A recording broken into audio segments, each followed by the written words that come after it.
दोस्तों नमस्कार। आज मैं आप सबको एक शिव और पार्वती की प्रेम कथा के बारे में जानकारी देने जा रही हूँ, जो अद्भुत जानकारी है।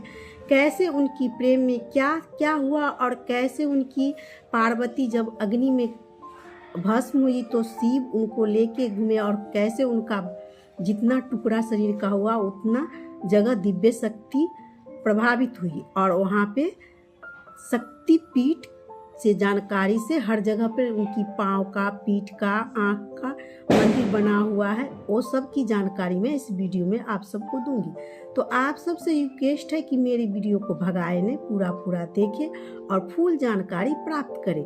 तो चलिए करते हैं ज्ञान की बातें कुछ। और ज्ञान की बात करने से पहले मेरे वीडियो को लाइक करें, सब्सक्राइब करें और कमेंट में हर हर महादेव अवश्य लिखें। मेरे वीडियो को दोस्तों के साथ जरूर से जरूर साझा करें।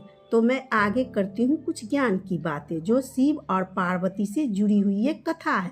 आप सबको पूरी जानकारी मैं वीडियो में दूंगी और आप सभी वीडियो को भगाए नहीं। कृपया ये वीडियो मेरी पूरे देखें और ध्यान से देखें और सुने, जो ये वीडियो में क्या क्या भगवान शिव के साथ और पार्वती माता के साथ हुई और उनकी प्रेम की कथाएं कैसे अमर हो गई, वो सब मैं जानकारी इस वीडियो में दूंगी आप सब। सृष्टि के आरंभिक काल की बात है, जब ब्रह्मा ने अपने मानस पुत्रों को रचा। उन्हीं में से एक थे दक्ष प्रजापति, अत्यंत बुद्धिमान, शक्तिशाली लेकिन अहंकारी। उन्हें अपनी योग्यता और कुल का बड़ा गर्व था। वर्षों की तपस्या के बाद उन्हें एक अद्भुत कन्या की प्राप्ति हुई, देवी सती। वह कोई सामान्य कन्या नहीं थी, वह स्वयं आदि शक्ति का अंश थी।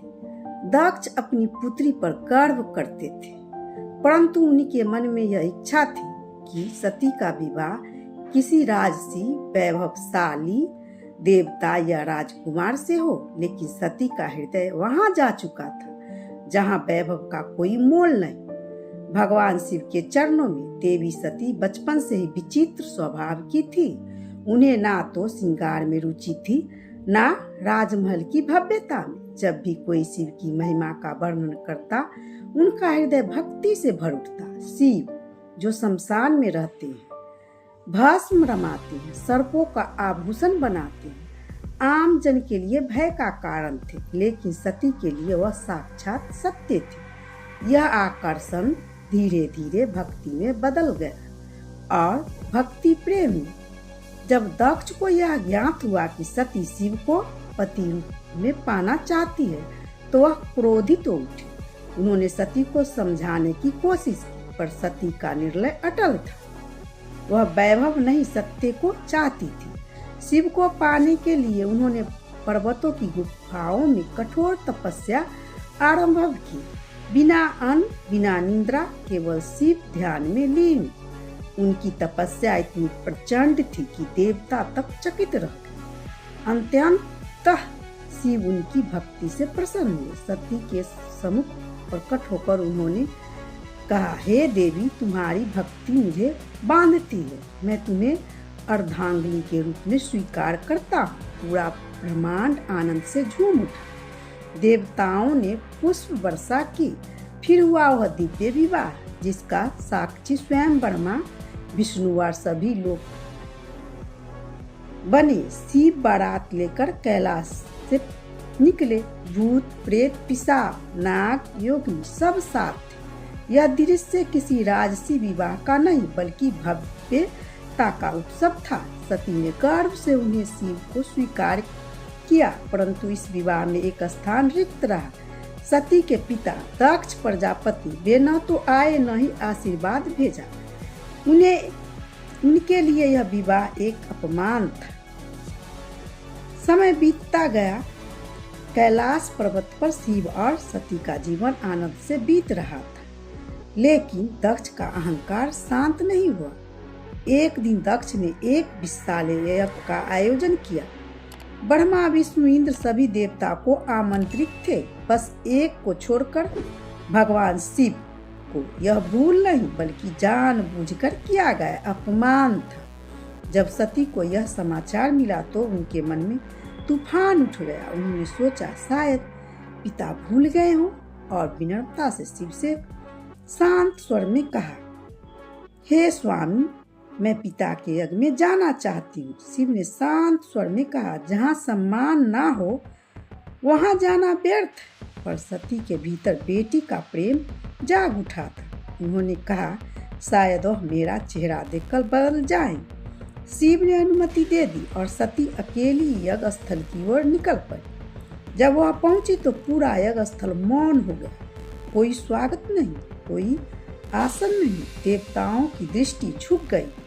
सती ने पिता से कहा, पिताश्री, क्या मैं इस यज्ञ में सम्मिलित नहीं हो सकती?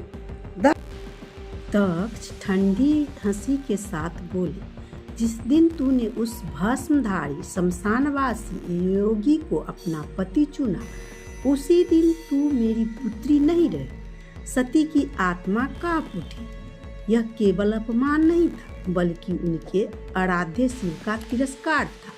सभा में गूंज उठी सती की बात, जिसे तू अवघट कहते हो वही काल का भी काल है। जिसे तू भस्मधारी कहते हो वही मोह का नाश करता है, और जिसे तुम तुच्छ समझते हो वही सृष्टि का आधार है। पूरा यज्ञ स्थल मौन था। सती की आंखें में आंसू थे पर स्वर में अग्नि थी। उन्होंने कहा, जिस शरीर ने मेरे प्रभु का अपमान सुना है, वह शरीर अब इस संसार के योग्य नहीं। यह कहकर सती यज्ञ कुंड की ओर बढ़ी। किसी ने रोकना चाहा, पर वह कोई साधारण नारी नहीं थी, वे साक्षात शक्ति थी। उन्होंने शिव का स्मरण किया और अग्नि में कूद गई। अग्नि में समर्पित होकर भी उनके चेहरे पर शांति थी, जैसे प्रेम ने मृत्यु को जीत लिया हो।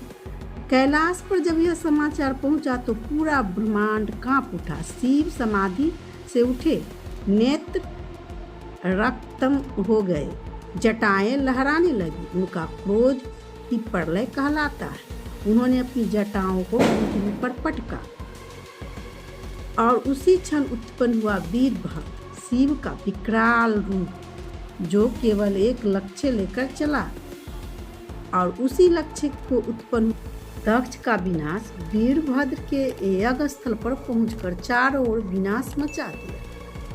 यज्ञ वेदी टूटी, देवता भयभीत हो गए और अंत में वीरभद्र ने दक्ष को समक्ष कहा, जिस अग्नि में तूने धर्म का मजाक उड़ाया, उसी में आज तेरा अंत हो। एक प्रहार में दक्ष का सिर धड़ से अलग हो गया। यज्ञ की अग्नि बुझ गई और भूमि पर केवल राख बची, अहंकार की राख। शिव स्वयं यज्ञ स्थल पर पहुंचे। उन्होंने सती के जले हुए शरीर को अपनी बाहों में उठा लिया। उस दृश्य ने स्वयं काल को रुला दिया। महादेव सती के शव को लेकर ब्रह्मांड में भटकने लगे।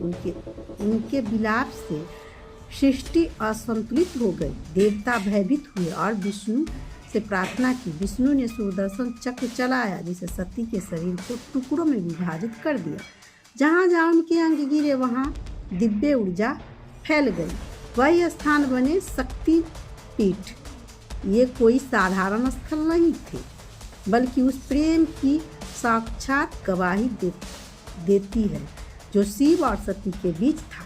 कहीं सती की आंखें गिरी, कहीं हृदय, कहीं चरण, और हर स्थान शक्ति से भर गया। इस स्थान को आज हम कामाख्या, ज्वालामुखी, वैष्णो देवी, तारापीठ जैसे नामों से जानते हैं। शिव अनंत हिमालय लौटे। वे मौन में डूब गए, समाधि में बैठ गए, बिना शब्द, बिना गति, केवल सती की स्मृति में। युग बीतते गए पर प्रेम कभी समाप्त नहीं हुआ। वह प्रेम जिसे सृष्टि को जन्म दिया था, वही अब एक नई कहानी लिखने वाला था। सती की अग्नि में जो समर्पण था, वह प्रेम एक नए रूप में पुनः जन्म लेने वाला था, पार्वती के रूप में। और वही से आरंभ हुई शिव पार्वती की नई कथा। उस अमर प्रेम जो सृष्टि का संतुलन बन गया। सती का प्रेम अधूरा नहीं था, वह बस रूप बदल चुका था। यही है शिव और सती की अमर प्रेम गाथा। एक ऐसी कहानी जो हमें सिखाती है कि सच्चा प्रेम न शरीर से होता है, न समय से, वह आत्मा से होता है, और आत्मा कभी मरती नहीं। यह कथा आज भी हर हर महादेव की गूंज में जीवित है। हर संसार में, हर शक्ति में सती और शिव का वह अंत प्रेम अमर है। हर हर महादेव।